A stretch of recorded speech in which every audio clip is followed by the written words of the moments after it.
A paz do Senhor, querido aluno da Escola Bíblica Dominical, aqui da classe dos adultos. Eu sou o evangelista Janderson Nascimento e estou o segundo vice-presidente da Assembleia de Deus aqui em Vitória da Conquista. Uma igreja que é pastoreada pelo pastor Davi Oliveira Boa Sorte. E hoje, pessoal, nós chegamos na lição de número 10 do segundo trimestre da CPAD em 2020. E o tema da aula de hoje vai tratar sobre o seguinte argumento: a intercessão dos Efésios. Que mensagem especial que nós vamos estudar hoje, hein? Você que está chegando hoje pela primeira vez, aproveita, se inscreve no nosso canal, passe a ser um dos nossos alunos. Eu vou ter o prazer em te receber por aqui. Aproveita também, deixa aí o teu likezinho, o teu joinha, porque com isso você ajuda muito a gente a falar de Jesus e compartilhar também a palavra de Deus. Deixa aí teu comentário, diga de onde você está assistindo essa lição e eu espero que Deus em Cristo te abençoe poderosamente. Lembrando a você que a gente está deixando no link na descrição aqui todas as nossas playlists de Escola Bíblica Dominical. Tem lições aí de adultos, jovens, juvenis, discipulado.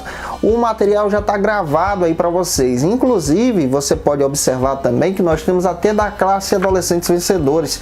E eu espero que Deus em Cristo edifique a sua vida.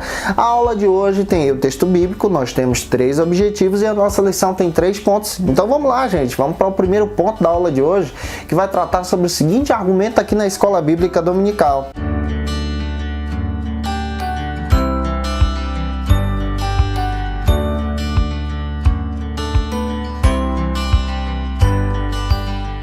O tema da aula de hoje, lição de número 10 da classe dos adultos, é o tema que trata sobre a intercessão pelos Efésios. Você vai perceber, à luz da palavra de Deus, que o apóstolo Paulo agora começa a falar desse tema sobre a oração. Ele começa a trazer esse foco na sua carta. E o primeiro ponto da nossa lição vai tratar sobre o seguinte argumento: corroborados com o poder do Espírito. Agora, analisando Efésios capítulo 3, a partir do versículo 16 a seguir, você vai perceber que Paulo começa a tratar sobre um argumento muito importante nessa carta. Ele fala sobre o poder do Espírito que habita agora no crente, na igreja de Deus, naqueles que servem a Jesus, que habita em mim, que habita em você, que está assistindo a gente. É muito importante a gente levar isso em consideração também. E o primeiro subtópico trata sobre o seguinte argumento: as riquezas da sua glória. Paulo inicia falando nessa carta, especialmente no capítulo 3, versículo 16, inicia com oração. Ele é um homem de Deus, ele é um homem de oração. E o tema da oração não poderia estar de fora dessa epístola. E é interessante que ele começa a tratar em sua oração, escrita para aqueles irmãos da igreja de Éfeso, a respeito das riquezas da glória de Deus, a respeito das riquezas da glória de Jesus, da glória de Cristo, para aqueles irmãos que são igreja de Deus, como eu e você. No capítulo 1 de Efésios, versículo 17, Paulo já começa falando em toda a carta que Deus é reconhecido como o Pai da glória. Capítulo 2, ele trata sobre esse argumento também. Versículo 7, capítulo 3, versículo 8, ele começa a dizer agora que esse Deus insondável tem reservado para a igreja riquezas em glórias. E essas riquezas são espirituais, não são riquezas materiais, mas essas riquezas são separadas para aqueles que são a noiva do Cordeiro, a igreja de Cristo. E Efésios capítulo 3, versículo 16 a 19, você percebe que Paulo agora está detalhando exatamente nessa carta sobre essas riquezas que são demonstradas através da graça. Em outras palavras, ele está falando a respeito das riquezas da graça. E que graça é essa? É esse favor imerecido e essa manutenção dessa obra que foi criada, esse favor imerecido de Deus, esse Deus que nos amou primeiro, antes da fundação do mundo. Ele planejou a salvação, antes da fundação do mundo, ele nos elegeu para essa salvação, elegeu a todos e não somente um grupo de pessoas para essa salvação em Jesus, nos predestinou para sermos filhos de Deus, somos chamados por essa graça. É claro que isso tudo não anula o livre-arbítrio, você precisa entender isso à luz da palavra. E você percebe à luz das escrituras que Paulo agora começa a tratar a respeito desse assunto. Fala que essa graça é manifestada na salvação em Jesus. E essa salvação transforma a pessoa em igreja de Deus. Então eu e você somos igreja de Deus. Fazemos parte desse plano perfeito do Deus vivo. Vamos avançar agora para o nosso segundo subtópico aqui do ponto número 1, que vai tratar sobre o seguinte argumento na nossa escola bíblica dominical: fortalecidos com poder. Nesse segundo subtópico, a gente percebe que Paulo, caminhando pela carta, ele começa a dizer para os irmãos que são a igreja de Deus, que estão na cidade de Éfeso, que eles agora estão fortalecidos não no poder humano, não no poderio militar, mas são fortalecidos no poder de Deus, no poder que vem do alto.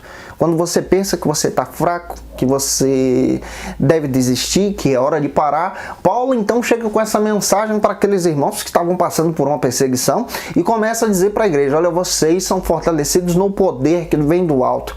A gente precisa continuar avançando, falando do evangelho para as pessoas. Isso é tão interessante que pela história a gente descobre que a igreja de Éfeso influenciou o mundo daquela época, influenciou a região, ao ponto das pessoas pegarem seus ídolos e jogarem nas fogueiras, porque estavam aceitando a Cristo, estavam se tornando igreja de Deus, estavam sendo revestidos por esse poder. Então a visão de Paulo sobre esse poder é uma visão que esse poder também é um poder missionário, é um poder missional. O foco de Paulo é demonstrar para a igreja que nós somos revestidos como igreja, cheios do poder de Deus para falar do evangelho de Jesus. E em Efésios capítulo 3, versículo 16, ele diz que esse poder é o Espírito que habita agora no homem interior. Esse Espírito, nós sabemos muito bem que é a capacitação do Espírito Santo que habita em nós quando nós temos um relacionamento com Jesus. É aquela questão, quando a pessoa aceita Cristo, ele passa a ser morada do Espírito Santo. E Jesus habita nele, o Espírito habita nele. E é esse poder interior que Paulo está dizendo: olha, esse poder capacita você para falar de Cristo, capacita você para anunciar as boas novas. E em 1 Coríntios, capítulo 16, versículo 13, você percebe que o Paulo agora, com outra carta, escrevendo para aqueles irmãos da cidade de Corinto, ele diz que esse poder é algo que a gente possui, que vem de Deus, e a gente precisa ser fortalecido diariamente. Como? Buscando a Jesus, em oração, tendo a vida de comunhão prática e santidade com Deus também. E João, capítulo 14, versículo 16 e 17.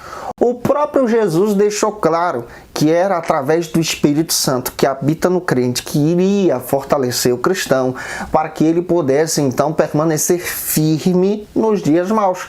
Então Jesus está dizendo, Paulo está falando que o poder que habita no crente é a presença do Espírito Santo. É essa presença que habita em mim, que habita em você, que nós buscamos desse Deus vivo que Deus nos dá. E em 1 Coríntios, capítulo 2, versículo 12 a 16, você percebe que esse Espírito agora, quando habita no crente, se torna um poder que afasta o crente de buscar o pecado, por exemplo. Não é que você esteja sensível de buscar o pecado, por exemplo. Deus te dá esse livramento, Deus vai te orientando. A partir do momento que você vai aumentando essa comunhão com Ele, você vai evitando as coisas más, aquela tendência que te leva para o mal. Por quê? Porque esse poder, que é o Espírito Santo, habita em você e te ajuda a buscar a santidade diariamente. O terceiro subtópico aqui da nossa lição, do primeiro ponto, vai tratar sobre o seguinte argumento aqui na Escola Bíblica Dominical: habitados por Cristo. Capítulo 3, versículo 17. Paulo começa a dizer para aqueles irmãos que eles agora estão habitados por Cristo. Cristo faz morada no ser desses irmãos. Você agora é igreja de Deus, morada de Deus. E Paulo está falando sobre esse argumento para aqueles irmãos da cidade de Éfeso. E o capítulo 3, versículo 17, traz essa ideia que Cristo estaria habitando nos corações daqueles irmãos a partir do momento que esses irmãos buscassem a sua presença. Cristo estaria presente com a igreja de Éfeso, essa igreja histórica, essa igreja real que existiu e que recebeu dessa graça de Deus. E a gente precisa entender, à luz da palavra, que sem Cristo a igreja não prevalece. Sem Cristo, a igreja não tem vitória. Sem Cristo, o cristão não tem vitória. Sem Cristo, o cristão não vai adiante. Sem Jesus, gente, você não consegue dar um passo. Sem Jesus, você não é nada. Não somos nada. Mas com Jesus, oh glória, tudo muda. Mateus capítulo 16, versículo 18. Com Jesus, as portas do inferno não têm prevalência, não podem prevalecer, permanecer de pé contra a igreja de Deus. Eu espero que Deus em Cristo esteja falando com você no teu coração para você entender que você agora é morada do Espírito. Jesus habita em você. Com Jesus você tem vitória. É isso que a lição está ensinando para a gente. O segundo ponto da nossa lição vai tratar sobre o seguinte argumento aqui na Escola Bíblica Dominical. Arraigados e fundamentados no amor ou em amor. Esse é o segundo ponto da nossa lição. A gente vai perceber que Paulo agora começa a dizer para aqueles irmãos nesse segundo ponto que a igreja de Deus deveria estar entrelaçada, ter essas raízes, estarem unidos em amor por causa de Cristo. Esse é o fundamento da igreja, já que a carta aos Efésios trabalha muito bem essa questão de eclesiologia, da visão da igreja de Deus. O primeiro subtópico trata sobre o seguinte argumento: o amor, a virtude cristã. Na primeira carta de João, capítulo 4, versículo 8, você percebe que esse fundamento está ligado com a igreja. Então, o amor é uma virtude do cristão. É uma virtude também da igreja. É a igreja que mostra o verdadeiro significado do amor em Jesus. Efésios capítulo 5, versículo 2, está escrito que foi por amor, pelo amor de Deus, pela graça de Deus, pela vontade de Deus que Jesus se entregou em nosso lugar lá no Calvário. Foi por amor a mim, a você que está me assistindo, sabe? Que Jesus se entregou em seu lugar. Era para a gente estar aprisionado pelo pecado. Era para a gente estar em ruína. Mas pela misericórdia e a graça, Ele nos amou primeiro. E nos amando primeiro, a gente precisa entender o verdadeiro significado desse amor que aponta para Jesus. Mateus capítulo 22, versículo 40 diz que o resumo da lei e dos profetas, nesse caso aqui das escrituras, é o amor ao próximo, o amor a Deus. Essa ideia de resumo da lei, nós estamos nos referindo ao Pentateuco, os 5 primeiros livros da Bíblia escritos por Moisés. Os profetas, a gente se refere aí aos profetas do Antigo Testamento. Nessa versão que estamos estudando, está falando aí da escritura hebraica. A escritura hebraica ela é dividida em lei, profetas e escritos. Então você percebe que o resumo da lei, dos profetas e também dos escritos é o amor que aponta para Jesus. Em outras palavras, o resumo da Bíblia é o amor que aponta para Cristo. O resumo da Bíblia é Jesus. O centro da teologia é Cristo. Esse é o verdadeiro fundamento da igreja, a palavra de Deus que aponta para o verdadeiro amor. João capítulo 13, versículo 35 está escrito que nós somos conhecidos como discípulos de Jesus quando nós manifestamos o amor ao nosso próximo, o amor como igreja de Deus. 1 João, capítulo 3, versículo 17. Esse amor deve ser manifestado em atitudes concretas. Então, é uma atitude da igreja, é uma atitude do cristão. A partir da minha vivência diária, eu preciso manifestar esse amor de servir a Deus. 1 Coríntios, capítulo 13, versículo 13, está escrito que isso aqui é fruto do Espírito. É dom de Deus. O amor é dado à igreja de Deus. Então a gente percebe que nós somos reconhecidos quando a gente está enraizado com esse amor que é dádiva divina. O segundo subtópico traça para a gente outra perspectiva interessante para a gente entender aqui na Escola Bíblica Dominical. Arraigados e fundamentados em amor. Esse é o segundo subtópico da nossa lição aqui do ponto número 2 da classe dos adultos. Capítulo 3, versículo 16 e 17, o Paulo agora está orando, pedindo a Deus, rogando ao Pai, para que a igreja agora manifeste esse amor, tenha esse fundamento. Viva essa teologia, viva essa palavra de Deus. Quando você lê o capítulo 3 de Efésios, versículo 17, você percebe que Paulo usa uma alegoria aqui. Ele compara a igreja com uma planta que precisa ter raiz. E essa raiz é a raiz do amor. Esse fundamento é baseado nesse amor em Jesus, nessa manifestação concreta. 1 Coríntios, capítulo 13, você percebe que Paulo agora traça uma poesia fantástica a respeito do verdadeiro fundamento dessa igreja. Ele escreve essa mensagem demonstrando para os irmãos da igreja de Corinto que o amor era o fundamento principal. Isso por quê? Porque a igreja de Corinto estava passando por um problema. Dentro da igreja tinha ali rixas entre irmãos. O pessoal estava brigando entre si, ao ponto de ter lá 4 partidos, ter 4 grupos dentro da igreja. Você encontra na primeira carta de Corinto essa análise. Você percebe que tinha gente que era do partido de Cefas. Cefas aqui é Pedro, acreditando que era aquele que era mais fundamentalista dentro da igreja. Você percebe que tinha gente que era do partido de Paulo, aquele que foi fundador da igreja. Você percebe que você encontra gente lá que era do partido de Apolo, aquele que gostava de estudar o partido da oratória, da palavra de Deus. E tinha gente que era do partido de Jesus. Uma divisão, uma rixa dentro da igreja. As pessoas queriam estar, por exemplo, no grupo daqueles que eram fundadores, no grupo daqueles que eram fundamentalistas, no grupo daqueles que eram mais teólogos, no grupo daqueles que não tinham liderança, porque dizer que é somente de Jesus e não obedecer uma liderança não serve. Então Paulo chega no capítulo 13 e diz: gente, o verdadeiro fundamento de ser igreja é o amor. O verdadeiro fundamento de ser cristão é amar o próximo como a nós mesmos. Isso é um fundamento de servir a Jesus. Não adianta falar em línguas, não adianta ter o dom da sabedoria, se não tiver o verdadeiro amor. Isso aqui é uma resposta que Paulo traz de uma forma espetacular, que arrebenta o nosso coração, sobre o verdadeiro fundamento dessa igreja, que é o amor. O terceiro subtópico vai tratar sobre o seguinte argumento: a intensidade do amor de Cristo. Paulo agora começa a demonstrar que o amor de Cristo é pleno, é real, é intenso, tem fundamento em Deus, e essa intensidade deve ser vivida pela igreja. Capítulo 3, versículo 18 a 19, aqui da carta aos Efésios, Paulo agora começa a dizer para a igreja que a igreja precisa viver esse amor em intensidade.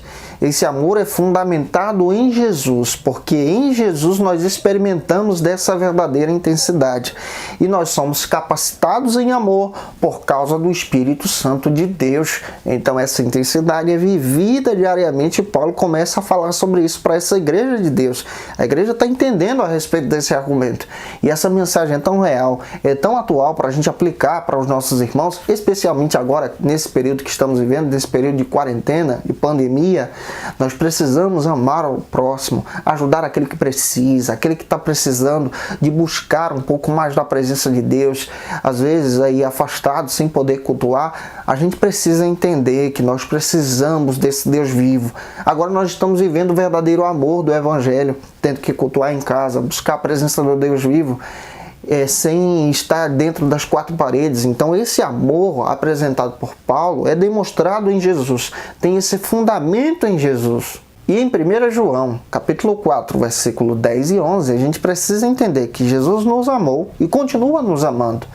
Jesus nos amou e continua nos amando. Jesus continua nos amando diariamente, mesmo sem a gente merecer, com as nossas fraquezas, com desânimo, sabe, que bate na nossa porta. Ele continua nos amando, nos incentivando a estar diante da sua presença. Gente, eu espero que você experimente do amor de Deus para o teu coração. Vamos avançar agora para o terceiro ponto da aula de hoje, que vai tratar sobre o seguinte argumento aqui na Escola Bíblica Dominical: a bênção de Deus excede o pensamento humano. Lembra disso, tá? Nesse terceiro ponto. Sempre a bênção de Deus vai exceder o nosso pensamento. Ainda que você tenha a maior imaginação do mundo sobre a bênção de Deus, ela vai ser maior. O que Deus tem preparado para você, para a tua família, para a tua vida, para a vida dos teus alunos, é maior do que aquilo que a gente imagina, tá? E o primeiro subtópico trata sobre o seguinte argumento: a dimensão das bênçãos divinas. Capítulo 3 de Efésios, versículo 20. Essa bênção é superabundante. Essa graça é manifestada em nós, porque Deus nos amou, e essa bênção recai sobre as nossas vidas. Essa bênção é maior do que nós imaginamos, do que nós pensamos. O que Deus tem reservado para os seus santos, como Ele reservou para os irmãos de Éfeso, é uma obra divina. é uma obra de Deus. E essa ideia de ser muito mais abundante, mais além do que pedimos e pensamos, demonstra para a gente no versículo 20 que esse Deus opera além do pensamento humano, que esse Deus age com todo o controle na palma da sua mão. E esse Deus continua trabalhando por você, em teu favor, trabalhando por tua vida, para que você avance pela fé para a glória de Jesus. 1 Coríntios capítulo 2, versículo 9, tem o som do nosso coração. E Ele tem preparado para os servos dele, os crentes em Jesus, coisas que são insondáveis. Antes mesmo da gente imaginar ou pensar, Ele tem reservado para os seus servos, para você que está aí aflito, preocupado com o que fazer. Ele tem preparado para a tua vida o melhor. Se eu fosse você, eu confiava nesse Deus vivo. E sim, desfrutaria dessa graça que foi reservada para a tua vida. O convite para a adoração. Esse é o segundo subtópico do terceiro ponto da nossa lição. Agora, no capítulo 3, versículo 21, Paulo convida a igreja, todas as gerações, idosos, jovens, todo mundo, para poder adorar esse Deus vivo. Nós somos convidados para essa adoração como igreja de Deus, já que desfrutamos dessas bênçãos riquíssimas que Deus nos dá. Capítulo 3, versículo 3 ao 5, Paulo inicia falando para os irmãos que Deus tem reservado para a igreja bênçãos riquíssimas. E isso tudo aponta exatamente para esse convite da adoração. A gente recebe as bênçãos. O que a gente deve fazer? Adorar esse Deus vivo. Adorar esse Deus Todo-Poderoso, com essas bênçãos que foram nos dadas, essas bênçãos da salvação. Capítulo 3, versículo 16, está escrito que nessas bênçãos nós conhecemos então a grandeza do poder de Deus, esse poder que é manifestado para com as nossas vidas, para com o nosso coração, para com a gente, sabe? Capítulo 3, 19 e 20, essas bênçãos revelam para a gente que são muito maiores do que a compreensão humana. E é exatamente aqui no capítulo 3, versículo 21, que Paulo diz: o que a gente vai fazer então? A gente precisa adorar a Deus. O que você vai fazer então? Você precisa adorar esse Deus vivo. Essa é a conclusão que o apóstolo Paulo apresenta para a gente. O terceiro e último subtópico da nossa lição vai tratar sobre o seguinte argumento aqui na Escola Bíblica Dominical: a glória devida de Deus. Paulo finaliza exatamente esse capítulo 3 falando a respeito dessa glória que deve ser dada a Deus. Na realidade, ele já começa o capítulo, começa a carta falando dessa glória. Capítulo 1, versículo 6, ele fala que essa glória deve ser dada a Deus, porque antes que a gente pensasse ou imaginasse, ele já reservou a nossa salvação. Então, Paulo já fala sobre isso. Ele fala no capítulo 3 inteiro a respeito dessas bênçãos e dessa manifestação de Deus. Então, a glória deve ser dada a Deus. Esse Deus continua agindo por mim e por você. E no capítulo 1, versículo 12 e 14, nós aprendemos que essa glória de Deus, ele partilha essa glória com a igreja. Ou seja, a igreja não é nada sem Jesus. A igreja não tem glória própria. A glória da igreja é porque Deus ama a igreja. Você não tem glória própria. Você não tem luz sozinho. Você precisa de Jesus. Nós não podemos ser arrogantes. Nós não podemos dizer que somos os donos da verdade. A verdadeira glória é dada a Jesus. Somos alguma coisa porque Deus nos amou. Paulo está dizendo que nós somos chamados por causa dessa glória que é dada de Deus. Gente, eu espero que Deus tenha falado com você na aula de hoje. Semana que vem, lição número 11, a gente vai estar aqui com vocês. Já lembrando a você que a gente sempre está deixando disponível aí no link na descrição desse vídeo todas as nossas playlists com as nossas videoaulas, tá? Que Deus te abençoe e até lá, se Deus quiser. Lembrando a você que o terceiro trimestre da CPAD vai ser a reprise desse trimestre aqui que estamos comentando para vocês. Então esse trimestre vai repetir e a gente sempre vai estar aqui bolando algo novo, postando as aulas para você ter acesso a esse material. Um beijo no teu coração e até lá, se Deus quiser.